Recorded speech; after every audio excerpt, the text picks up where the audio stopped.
함께 예배드리지 못함을 너무나 마음 아파합니다.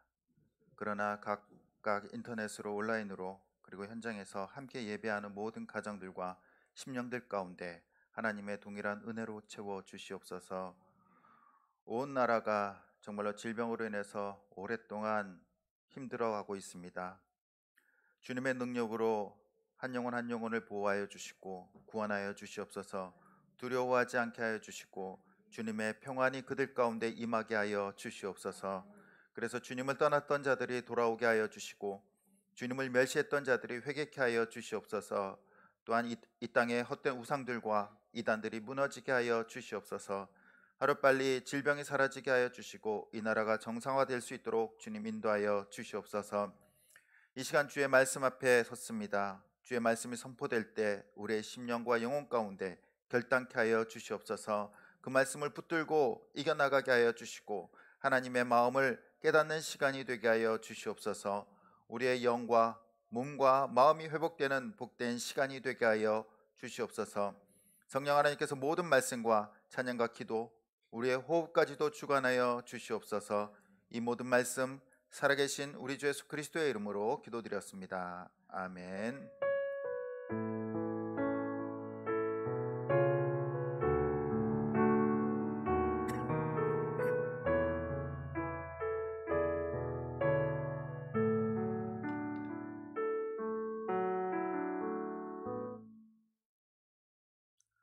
오늘 우리에게 주신 하나님 말씀은 요한복음 18장 1절부터 11절까지 말씀입니다.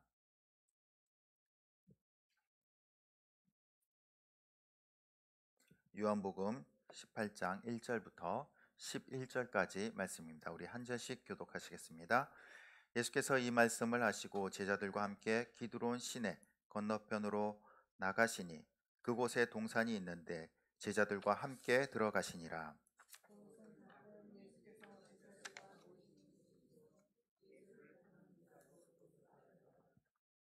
유다가 군대와 대제사장들과 바리새인들에게서 얻은 아랫사람들을 데리고 등과 횃불과 무기를 가지고 그리로 오는지라.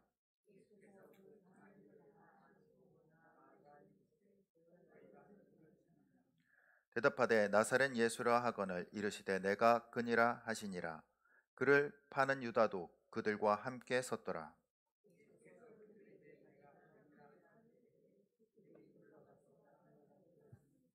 이에 다시 누구를 찾느냐고 물으신대 그들이 말하되 나사렛 예수라 하거늘.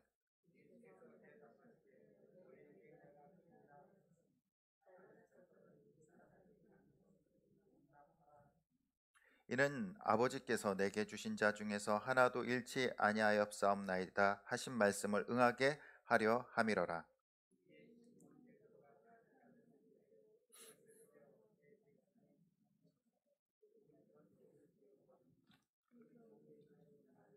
다 같이 읽겠습니다.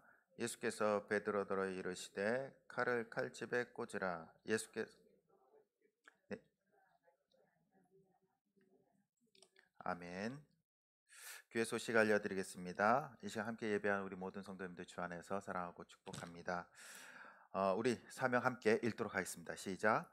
우리는 하나님을 예배하고 그리스도의 제자가 되어 성령 충만한 공동체를 세운다. 아멘. 그래서 예배와 또한 우리가 말씀으로 잘 훈련되어지고 또 우리의 가정과 또한 사업장과 우리의 삶이 성령 충만하게 되기를 소원합니다. 그래서 우리가 1년에 성경 한독, 그다음에 전도 2명, 감사 매일 3번. 예, 한번 옆 사람들 한번 보십시오. 예, 그냥만 바라만 봐주세요. 네, 잘하고 계시죠? 네, 그리고 이제 예배는 사회적 거리두기가 좀 확진자가 많이 나옴에도 불구하고 정부에서 많이 완화시켜서요. 저희 교회는 100명까지 함께 예배 드리실 수 있으십니다. 그래서 오실 때 혹시나 증상이 있으신 분들은 집에서 온라인 예배를 드려주시고요. 증상이 없으신 분들은 함께 오셔서 또 은혜의 자리로 채워가기를 소원합니다. 그리고 1층 간판과 리모델링을 위해서 우리 성도님들 많은 기도 부탁드리고 또 물심양면으로 함께 또 동참해 주시면은 너무나 감사하겠습니다. 그리고 온라인 헌금은 온라인으로도 함께 하실 수 있으십니다. 우리 좌우 옆 사람 우리 함께 바라보시면서 하나님은 당신을 사랑하십니다. 나도 당신 사랑하고 축복합니다. 눈빛으로만 인사하시고요. 네, 우리 함께 찬양 드리시겠습니다.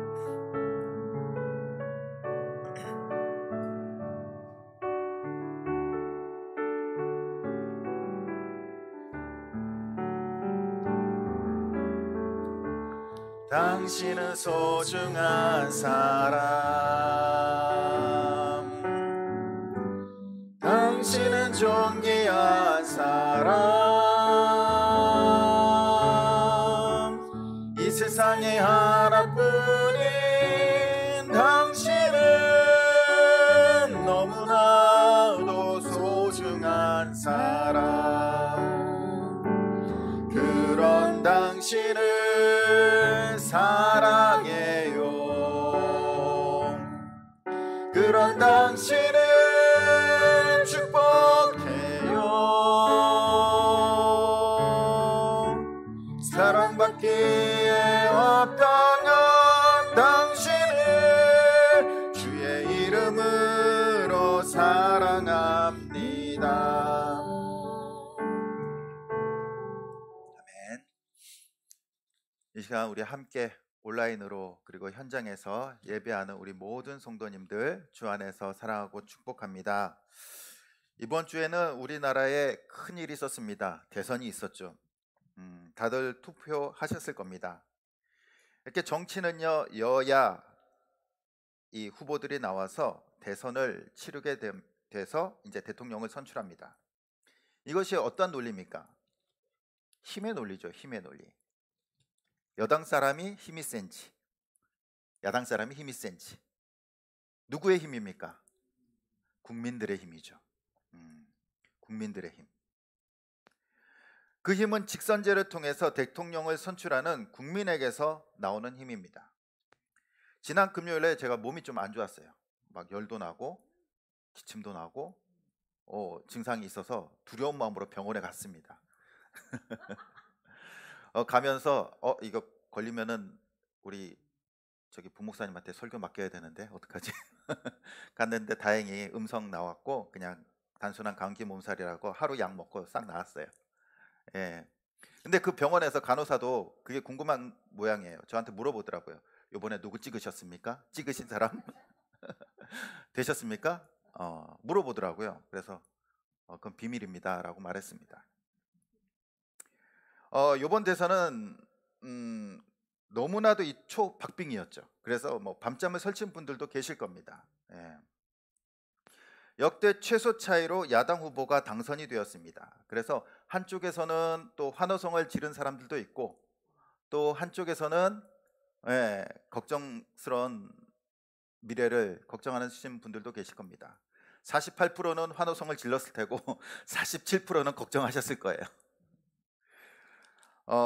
그러나 우리 성도님들은 걱정하지 마시기 바랍니다. 우리나라 대통령은요, 대통령이 우리나라를 다스리는 것이 아니라 하나님께서 우리나라를 다스리는 줄 믿습니다. 그래서 누가 되든 걱정하지 마세요. 하나님께서 이 나라를 지키실 줄 믿습니다. 우리가 해야 될 것은 내가 좋아하는 사람이 당선이 됐든 내가 싫어하는 사람이 당선이 됐든 그 사람을 위해서 그 사람이 정말로 하나님 뜻 가운데 하나님이 원하시는 이 땅을 세워갈 수 있도록 우리는 끝까지 기도해야 될 줄 믿습니다. 바로 우리는 하나님의 뜻이 이 땅에 이루어지도록 기도하는 사람들입니다. 우리가 사는 세상은요, 권력이라는 힘의 논리로 결정되는 것 같습니다. 내가 살려면요, 상대방을 져야 돼요. 내가 이겨야 됩니다. 그래야지 내가 좀 더 많이 갖고 내가 좀 더 평안함을 누리고 내가 좀 더 이 세상을 떵떵거리면서 살 수 있는 것 같습니다. 그러나 하나님의 나라는요, 힘의 논리가 아니라 하나님의 말씀과 순종으로 세워지는 줄 믿습니다. 바로 예수님께서는요, 그 하나님의 나라를 세우시기 위해서 이 땅에 오셨습니다. 말씀과 순종으로 하나님의 통치가 이루어지는 나라를 세우시기 위해서 예수님께서 이 땅에 오셨습니다. 우리 오늘 말씀을 통해서 우리의 삶 가운데 힘으로 세워지는 나라가 아니라 하나님의 나라가 우리의 가정과 일터와 사업장에 세워지기를 간절히 축복합니다. 요한복음 17장에 보면요, 제자들과 앞으로 믿게 될 영혼들을 위해서 예수님께서 기도하셨습니다. 그리고 기도를 마치시고 예루살렘 동편에 위치한 기드론 시냇가로 건너가십니다. 그곳에는 이 겟세마네 동산이라는 곳이 있습니다. 우리 잘 아시잖아요. 예수님께서 기도하신 곳. 그곳으로 예수님께서 가셨어요. 근데 오늘 우리 그 요한복음에는요, 예수님의 그 겟세마네 기도가 생략이 되어져 있습니다. 그리고 그 기도를 다 마치시고 나서 이제 군사들이 예수님을 잡으러 오게 됩니다. 예수님께서는 평소 습관대로 겟세마네 동산으로 기도하러 가셨어요. 그리고 그곳에서 가룟 유다가 군사들을 이끌고 대제사장들의 하수인들을 데리고 올 것이라는 것을 다 알고 계셨어요. 그럼에도 불구하고 예수님께서는 그 자리를 피하지 않으십니다. 피하지 않으세요. 얼마든지 그 하루만은 딴 곳에 가셔서 기도하셔도 되잖아요. 그럼에도 불구하고 다 아셨음에도 불구하고 예수님께서는 그곳에 가세요. 그리고 가룟 유다를 비롯해서 대제사장들과 또 종교 지도자들이 보낸 이 로마 군사들과 또한 종들이 예수님을 잡으러 오게 됩니다. 이 군인들은요, 유대인들이 아니라 로마 군사들이었어요. 그리고 군대라는 표현을 쓰고 있는데 최소한 200명을 뜻하고 있습니다. 근데 예수님을 잡으러 온 군대가, 로마 군대가 200명이었는지는 정확히는 알 수 없지만 아무튼 거기에 버금가는 많은 사람들이 예수님을 잡으러 왔다라고 기록하고 있습니다. 원래 이 로마 군대는요, 이 예루살렘까지 들어오지는 않습니다. 평소 때는 이 가이사라 지방에 이 로마 군대가 주둔되어져 있습니다.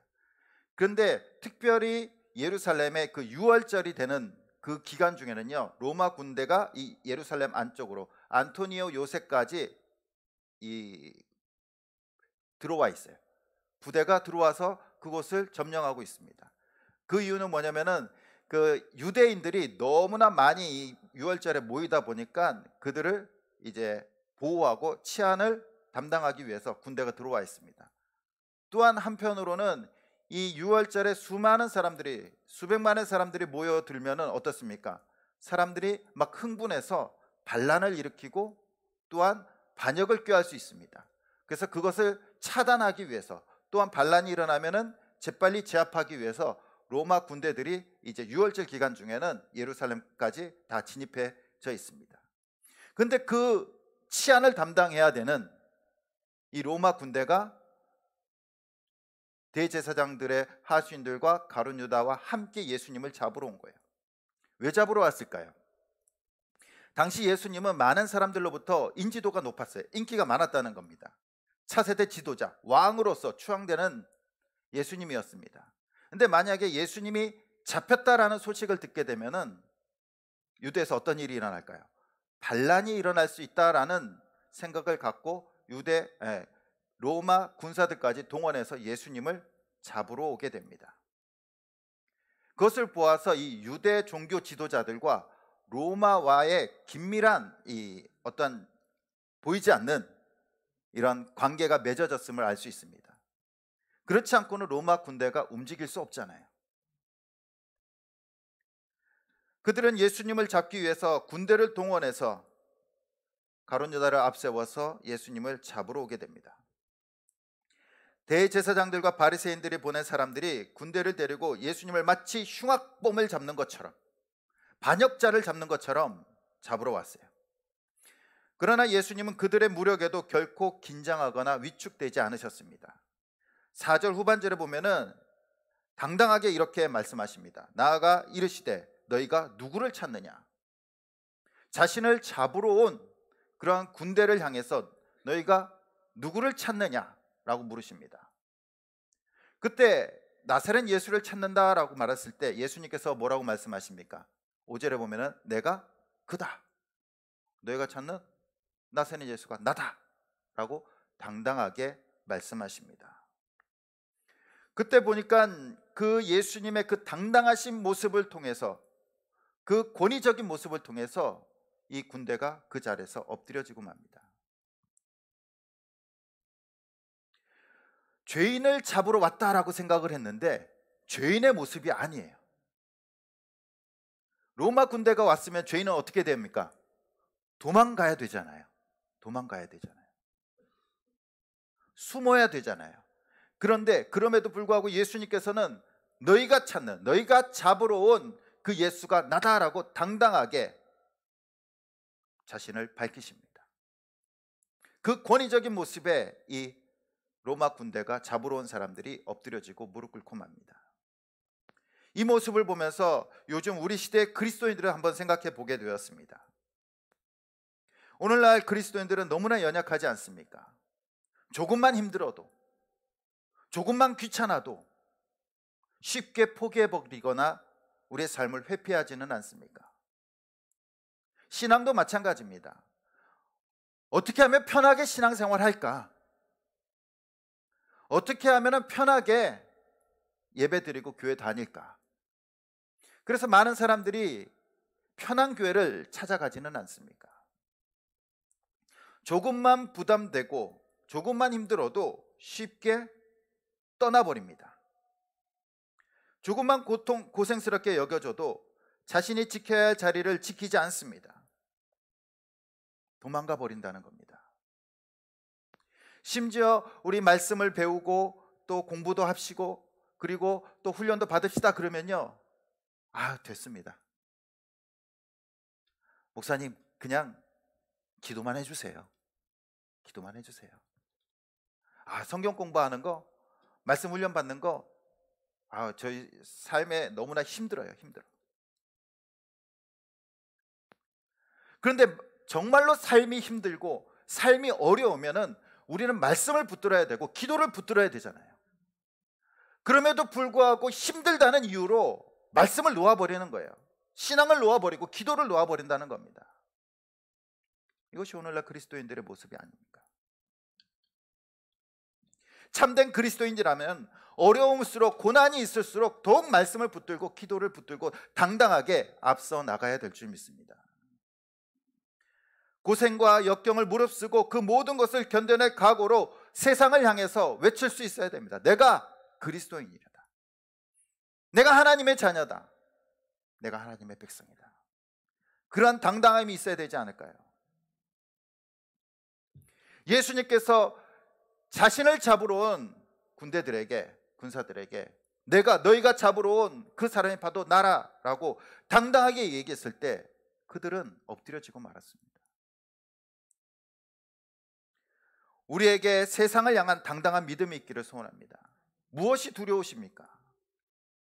무엇이 창피하십니까? 어려움과 위기를 피하거나 숨지 않고 정면으로 대할 때 믿음의 사람들 앞에는요, 세상이 흔들거립니다. 엎드려지는 줄 믿습니다. 그 믿음이 저와 여러분들의 믿음이 되기를 간절히 소원합니다. 예수님께서 그렇게 군대들과 군사들과 자신을 잡으러 온 사람들과 말하고 있을 때 큰일이 벌어집니다. 어떠한 일이 벌어지냐면은 예수님께서 사랑하시는 그 제자 베드로가 칼을 뽑아서 대제사장 종 말고의 오른쪽의 귀를 잘라버립니다. 잘라버려요. 큰일 아닙니까? 먼저 누가 칼을 뺐습니까? 베드로가 먼저 칼을 뺐어요. 먼저 무력을 행사했습니다. 자칫 잘못하면은 무력 충돌이 일어나는 겁니다. 충돌이 일어나는 거예요. 다 죽을 수도 있어요. 상대는 로마 군대들이에요. 베드로는 자신이 가지고 있던 검으로 예수님을 체포하려는 그러한 종의 귀를 잘라버립니다. 베드로의 행동이 예수님을 보호하려고 했던 행동일까요? 베드로의 행동은 반항적이면서 공격적인 행동이었습니다. 오늘 말씀에 그 칼이 말고의 오른쪽 귀를 베었다라고 말한 것처럼 이 기록은요, 누가와 마태복음에도 동일하게 기록되어져 있습니다. 예수님은 베드로에게 칼을 치우라고 명령하십니다. 그리고 마태복음에는 특히 이렇게 기록되어져 있습니다. 칼을 가지는 자는 다 칼로 망하느니라. 오늘 말씀에 보면 예수님께서 이렇게 말씀하십니다. 예수께서 베드로더러 11절에 보면 이렇게 말씀하십니다. 예수께서 베드로더러 이르시되 칼을 칼집에 꽂으라. 아버지께서 주신 잔을 내가 마시지 아니하겠느냐 하시니라. 예수님께서 원하시는 것은 무력이 아니었어요. 칼이 아니었다는 겁니다. 뭐라고 말씀하십니까? 내가 아버지께서 주신 이 고난의 잔을 마셔야 된다라고 말씀하고 있습니다. 만약 그 잔을 마시지 않았더라면요, 겟세마네 동산까지 오시지 않았을 겁니다. 그 잔을 마시기 위해서 기도하시고 또 기도하시고 또한 그 말씀에 순종하기 위해서 그 자리까지 오신 거예요. 예수님께서 가시는 길은 칼로 세워지는 것도 힘으로 세워지는 것도 아닌 하나님의 뜻에 순종하며 가는 길입니다. 말씀에 순종하며 가는 길이에요. 자신을 십자가에 내어놓고 하나님의 뜻에 순종하는 길입니다. 만약 힘으로 구원을 이루셨다면 굳이 그렇게 하실 필요가 없습니다. 천사들을 보내서 로마 군대를 싹 죽이고 그리고 죄인들을 싹 다 죽이고 하나님의 백성들만 싹 구원하면 얼마나 편합니까? 예수님도 고통스럽지 않고 예수님도 피 흘리지 않고 또한 베드로가 그의 방식대로 했더라면, 무력으로 했더라면 예수님께서는 십자가로 가시지 않았을 것입니다. 그렇다면 우린 여전히 죄 가운데 살아가겠죠. 죽음 가운데, 저주 가운데 살아갈 것입니다.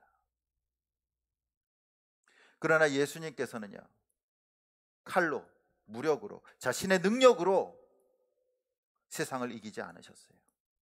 대항하지 않으셨습니다.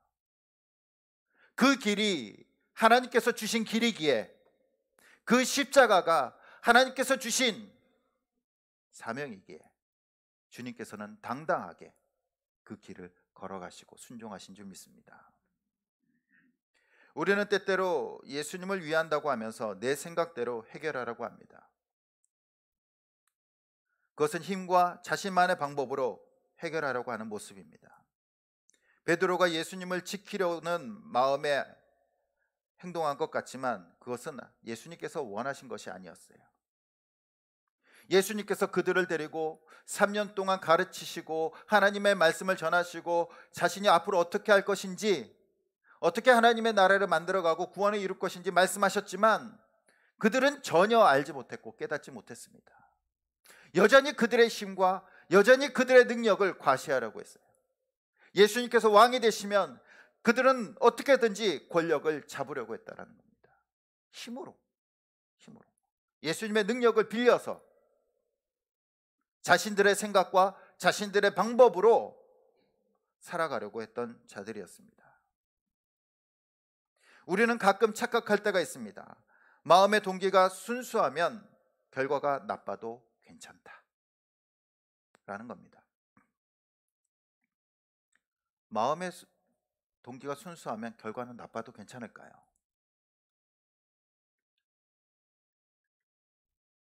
이것은 틀린 말입니다. 누군가를 돕기 위해서 물건을 훔쳤으면 정상 창작을 해줘야 된다, 용서해줘야 된다라는 말이 맞습니까? 아니죠. 내가 순수한 마음으로, 착한 마음으로 훔친 거예요. 도와주려고. 그러나 그것은 정당화될 수가 없습니다. 근데 오늘날 참 희한하게요, 그러한 불법을 저지르면요, 그래도 착한 마음을 했으니까 좀 봐줘야 되지 않나? 이런 감성적인 것, 감정적인 것에 호소해서 죄로 정죄하지 못하는 경우들이 있습니다. 저 사람 성실하게 살았잖아, 착하게 살았는데 한번 실수한 것 가지고 좀 봐줘도 되지 않을까? 그것이 오늘날의 세상 아닙니까?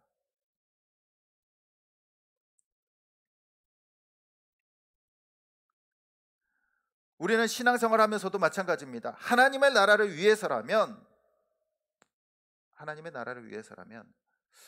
좀 더 괜찮지 않을까 하면서 타인에게 민폐를 끼치거나 또한 불법을 저지를 수 있다라는 겁니다. 내가 헌금을 더하기 위해서 세금을 좀 덜 내야지. 맞습니까? 정당화될 수 없다라는 겁니다. 내가 교회 일을 위해서 직장에서 핑계대고 조퇴해야지. 맞을까요? 맞지 않다라는 겁니다. 아무리 동기가 순수해도요, 다른 타인에게 민폐를 끼치거나 법을 어겨서는 안 된다는 겁니다. 아무리 예수님을 지키기 위해서라고 하지만 칼로 사람을 베어서는 안 된다는 거죠. 그것이 베드로 아닙니까? 베드로. 우리는 신앙생활하면서 하나님을 위해서, 또 하나님을 위해서라는 그 명목 아래 다른 사람들에게 피해를 주고 있지 않은지 우리는 한번 생각해 봐야 됩니다. 또한 한편으로는 베드로처럼 우리의 삶 속에서 칼을 뽑고 내가 원하는 대로 휘두르고 싶을 때가 있습니다. 그러나 그 칼은요, 인간적인 생각이에요. 우리가 실제로 칼을 휘두르지는 않습니다. 그러나 우리는 우리의 생각을 휘두릅니다. 또한 우리의 돈을 휘두르고요, 물질을 휘두르고 권력을 휘둘러요. 그 칼은 내 분노와 욕구를 순간적으로 해소할 수 있습니다. 그러나 분명히 하나님의 뜻은 아닙니다. 예수님께서는 베드로에게 칼을 도로 집어넣으라고 명령하십니다. 그리고 오늘 우리에게도 말씀하십니다. 가정에서, 직장에서 너희 감정대로 휘두르는 칼이 무엇이 있는가 생각해 보라라고 말씀하시지 않으실까요? 그리고 그것을 도로 집어넣어라. 내가 휘두르고 있는 칼이 무엇인지, 그 칼로 인해서 많은 사람들을 베고 상처 주고 있지 않은지 우리는 생각해 봐야 됩니다. 그 칼로 다른 사람들에게 상처를 준다면 그것은 정당화될 수 없습니다. 아무리 동기가 순수할지라도 그것은 정당화될 수 없습니다. 우리는 내 행동의 옳고 그름을 생각하기 이전에 이것이 하나님께서 원하시는 뜻인지를 가장 먼저 생각해야 될 줄 믿습니다.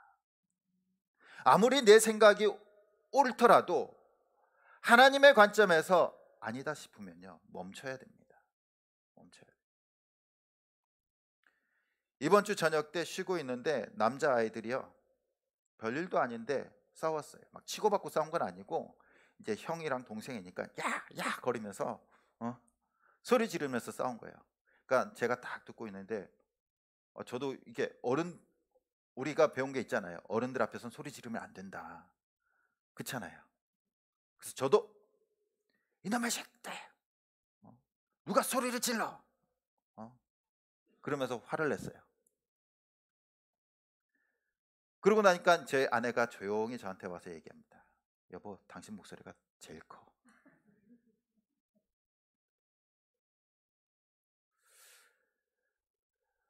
생각해 보니까 제 목소리가 더 컸어요. 더 컸어요. 제가 그 목소리 힘으로, 아빠라는 그 권위적인 힘으로 아이들을 이렇게 제압하거나 누리려고 한 것이 아닌가 생각해 보게 되었습니다. 오늘 말씀을 보면서 우리는 때로는 그렇지 않습니까? 목소리 큰 사람이 이긴다. 그래서 일이 생기면요, 소리부터 지르고 보는 거예요. 그것이 뭡니까? 힘으로, 목소리라는 힘으로 상대방을 누르려고 하는 거잖아요. 막 대화하고도 기분 나쁘면 버럭 소리 지릅니다. 많이들 경험하셨을 거예요. 버럭 소리 지릅니다. 그건 뭡니까? 소리로 상대방을 누르려고 하는 거예요. 힘으로 이기려고 한다는 겁니다. 그러면요, 그 소리를 듣는 사람은 상처를 받습니다. 상처를 받아요. 우리 아이들도 상처를 받았는지 안 받았는지 모르겠지만 상처를 받아요. 기분이 나쁘죠. 그럴 경우에 또 상대를 안 한 사람들도 있고 또 어떤 사람들은 또 같이 또 소리를 지르는 사람들도 있습니다. 그러면 싸움이 커져요. 그런데 이것이 세상의 모습이 아닙니까? 자신만의 힘으로 세상을 싸워 이기려고 합니다. 아무것도 없으면 그냥 목소리로 이기려고 하는 거예요. 돈이 있는 사람은 돈으로 이기려고 하고요.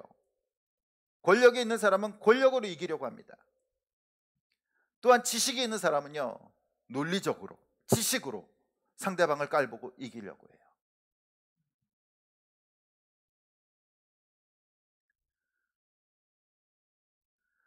권력으로 싸우면요, 권력을 얻을 수 있겠죠.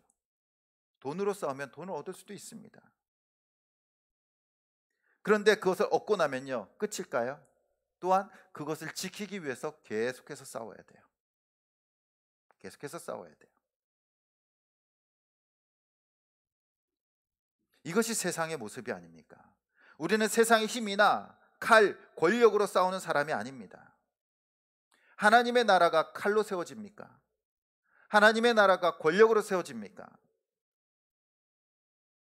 하나님의 나라는 예수 그리스도께서 하나님의 말씀에 순종함으로 십자가에서 죽으심으로 세워진 줄 믿습니다.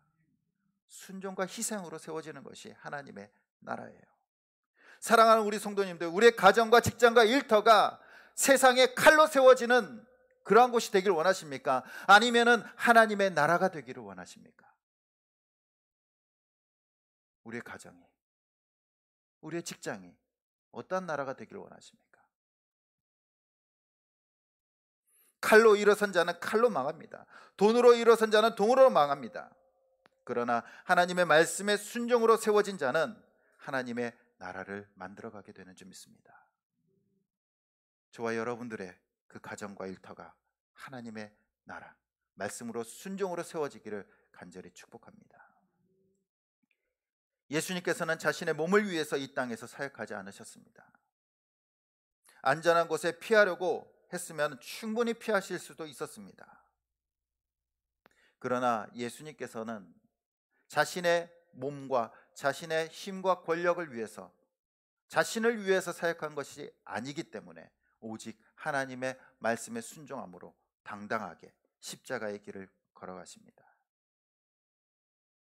아버지께서 주신 잔을 내가 마시지 아니하겠느냐, 내가 고난을 당해야만 한다라는 의미입니다. 예수님께서는 오직 자신의 옳고 그름이 아니라 하나님의 말씀에 순종하는 길을 선택하신 줄 믿습니다. 신적 권위와 능력이 있음에도 하나님의 뜻에 순종했습니다. 우리가 가지고 있는 힘이 얼마나 셀까요? 우리가 가지고 있는 능력이 얼마나 많습니까? 세상에 비해서는 보잘것없습니다. 하나님 앞에는 더 보잘것없습니다. 그러나 우리는 자꾸 우리의 힘과 능력으로 이기려고 해요. 칼로 이기려고 하고, 물질로 이기려고 하고, 목소리로 이기려고 하고, 권력으로 이기려고 합니다. 그러나 그것을 일어선 자들은요, 다시 그것으로 망하게 된다라는 사실입니다. 하나님의 나라는 힘이 아니라 하나님의 말씀의 순종으로 세워지는 줄 믿습니다. 그리고 예수님께서는 철저하게 자신을 내어놓고 자신의 생명까지 다해서 하나님의 뜻에 순종함으로 하나님의 나라를 만들어 가신 줄 믿습니다. 얼마 전 유튜브 보면요, 저도 유튜브를 가끔 봅니다. 근데 좀 좋아하는 유튜브가 뭐냐면 이렇게 동물들 나오는 거 또 좀 즐겨보는 편이에요. 근데 얼마 전 유튜브 보니까 늙은 사자가 있는데요, 젊은 사자 막 싸움이 벌어집니다. 이 늙은 사자가 어떻게 되었을까요? 뭐 죽지는 않아요. 그러나 젊은 사자한테 당해서 온 몸이 다 찢기고 도망가요. 이길 수가 없죠. 근데 그것을 보면서 저 늙은 사자도 한때는 그쵸, 저 젊은 사자처럼 무리를 호령하고 이끌었을 텐데 힘이 빠지니까 어쩔 수 없어요. 힘이 빠지니까. 이것이 우리들의 모습이 아닐까 생각이 듭니다. 우리가 한때 힘이 있었고 또 지금 힘이 있을 수도 있어요. 그러나 언젠가는 그 힘이 빠진다는 겁니다. 빠질 수밖에 없어요. 세월이라는 것이, 또 세상이라는 것이. 그러면요, 내가 그렇게 힘 주어서 얘기하고 또한 누려왔던 것들이 무너질 수 있다라는 겁니다.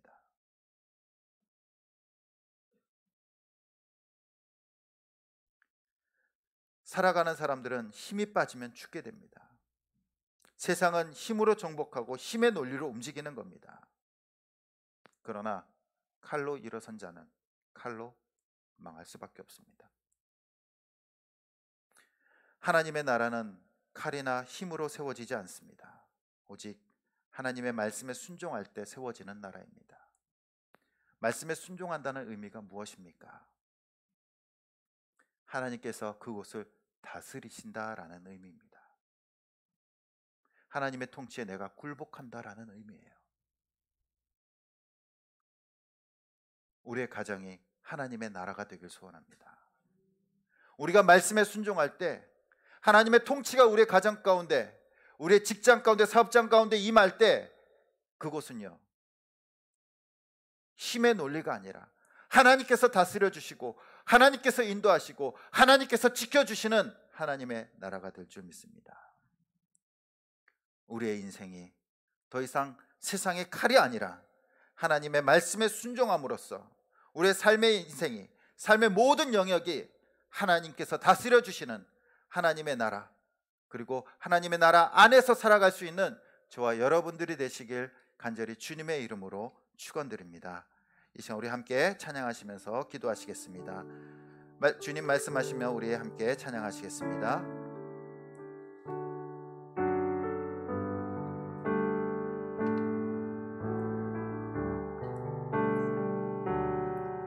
주님 말씀하시며 내가 나가리라. 주님 뜻이 아니면 내가 멈춰서리다. 나의 가고 서는 것 주님 뜻에 있으니 오 주님 나를 이끄소서. 주님 말씀하시면, 주님 말씀하시면 내가 나가리다.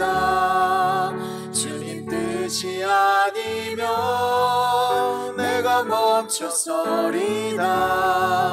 나의 가고 서는 것 주님 뜻에 있으니 오 주님 나를 이끄소서. 뜻하신 그곳에 나 있기 원합니다. 이끄시는 대로 순종하며 살리니 연약한 내 영혼 통하여 일하소서. 주님 나라와 그 뜻을 위하여 오 주님 나를 이끄소서. 우리 함께 말씀을 생각하시면서 기도하시겠습니다. 우리가 하나님 말씀에 순종하여서 날마다 우리의 삶이 하나님의 나라 안에 거하게 하여 주시옵소서. 더 이상 우리의 힘과 능력으로 일어서는 것이 아니라, 우리의 옳고 그름이 아니라 하나님의 뜻을 구하며 하나님의 말씀에 순종하며 살아가게 하여 주시옵소서.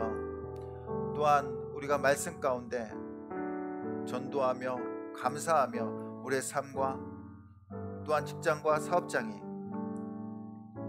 성장하고 부흥되게 하여 주시옵소서. 또한 이 나라가 어스빨리 질병으로부터 정상화되게 하여 주시고 또한 경제가 회복되게 하여 주시옵소서. 또한 말씀과 또한 우리 자신을 위해서 그리고 이 나라 이 민족을 위해서 이 시간 우리 함께 기도하시겠습니다. 주님 말씀하시면 내가 나가리.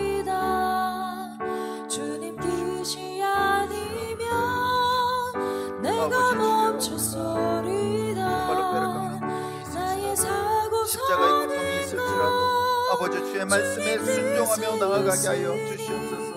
주의 말씀 가운데 순종할 때 주님의 통치가 이 땅에 우리 삶 가운데 이루어지게 하여 주시옵시고, 날마다 정말로 주의 하나님의 나라의 안에서 살아갈 수 있는 저희들 인도하여 주시옵소서. 아버지, 날마다 우리 말씀 가운데 살아가게 하여 주시옵시고, 아버지, 복음을 증거하는 삶이 되게 하여 주시옵소서. 아버지, 또한 우리가 매일 감사하며 살아가게 하여 주시옵시고, 그래서 우리의 삶이 아버지 부흥되게 하여 주시고, 우리의 가정이 주님 안에 거하는 가정이 되게 하여 주시옵시고, 날마다 주님 안을 높여드리는 우리의 삶이 될 수 있도록 인도하여 주시옵소서. 이 땅 가운데도 주님께서 함께하여 주시옵소서. 이 땅이 어서 빨리 정상화되게 하여 주시옵시고, 질병으로부터 자유롭게 하여 주시옵시고, 주님 안을 섬기는 복된 나라가 되게 하여 주시옵소서. 오 주님 나를 이끄소서. 우리 다시 한 번 더 우리 함께 기도하시겠습니다. 우리 교회를 위해서 영혼을 살리고 섬기고 세우는 교회가 되게 하여 주시옵소서. 또한 우리 가운데 아픈 한우들이 있습니다. 몸과 마음과 영혼이 아픈 한우들 주님께서 치유하여 주시고 회복시켜 주시옵소서. 또한 우리의 가정을 위해서, 우리의 직장을 위해서, 일터를 위해서, 또 우리 자신을 위해서 이 시간 우리 함께 기도하시겠습니다. 주님 말씀하시며 아버지, 우리 교회가 내가 나가리다. 주님 뜻이 아니면 아버지, 주의 말씀 가운데 거하게 하여 주시옵시고, 아버지, 영혼을 살리고 섬기고 세우는 교회가 되게 하여 주시옵소서. 주의 사명을 감당하는 교회가 되게 하여 주시옵소서. 아버지, 주님 함께 하여 주시옵시고, 날마다 우리의 마음 가운데 아버지 주의 말씀이 임하게 하여 주시옵시고, 순종하며 살아가게 하여 주시옵소서. 아버지, 우리 가운데 또한 몸과 마음과 영혼이 연약한 지체들 주님께서 함께 하여 주시옵시고, 회복시켜 주시옵소서. 그들의 마음이 평안함을 누리게 하여 주시옵시고, 그들의 영혼이 아버지 깨어나게 하여 주시옵시고, 그들의 육체가 강건케 하여 주시옵소서. 아버지, 그들 가운데 하나님의 나라가 임하게 하여 주시옵시고, 회복의 역사가 일어나며 아버지 그들의 삶이 주님 앞에 거하는 삶이 될 수 있도록 인도하여 주시옵소서. 아버지, 또한 우리의 삶이 주님 안에 거하는 삶이 되게 하여 주시옵소서. 우리의 가정이 날마다 아버지 주님을 예배하는 가정이 되게 하여 주시옵시고, 주님을 찬양하는 아버지 가정이 되게 하여 주시옵시고, 이 세상 가운데 아버지 주님의 평화를 임하는 가정이 될 수 있도록 인도하여 주시옵소서. 우리의 연약함을 불쌍히 여겨 주시옵시고, 날마다 우리의 가정들을 통하여 주님의 영광만이 나타나고 아버지 복음만을 증거하고 이 땅의 본이 되는 아버지 세상을 밝힐 수 있는 우리의 가정들이 될 수 있도록 인도하여 주시옵소서. 오 주님 나를 이끄소서.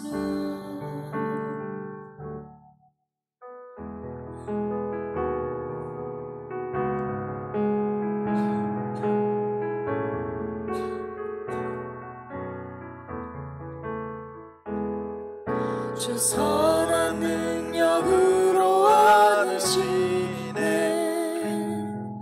그 크신 팔로 날 붙드시네.